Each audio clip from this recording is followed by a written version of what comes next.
Hi, I'm Tom from the Breathe Safe Respirator. Let's look at what's inside your kit and I'll show you how to set it up.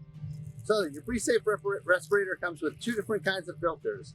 This is an N100 filter. It's great for particles, like if you're sanding or doing paint work. It's also great for water droplets that contain viruses and bacteria. So this is sort of your pandemic filter. This one here is a PA1.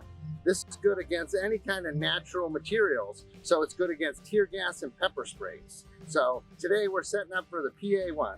Both of the filters install on the mask in the same way. There's this hole right here, and that attaches to your mask. Let's look at the mask. In here is your mask. It's gonna go over your face, of course. Hey, one thing about a respirator is you have to be clean shaven. You can't wear a beard in a respirator. I know it's a bummer, but it's true. This thing needs a good seal against your face because we're trying to get 100% protection here. If you want 95% protection, you wear a little mask. But this is a respirator, not a mask. So we got our PA1 filters. We're gonna twist and lock them on the front of the mask, like this. Today, I'm gonna embark on the Stinky Fish Challenge. My friends and I are gonna try to eat the world's stinkiest food. So I'm setting up for natural materials, a PA1 filter. I would also use this if there was some sort of protest going on and I wanted to protect myself from tear gas or pepper spray. So go over your head.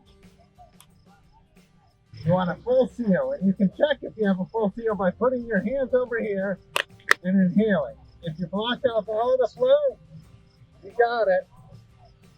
There you go. If you're not getting full protection, pull on the side straps like this to tighten it to your face.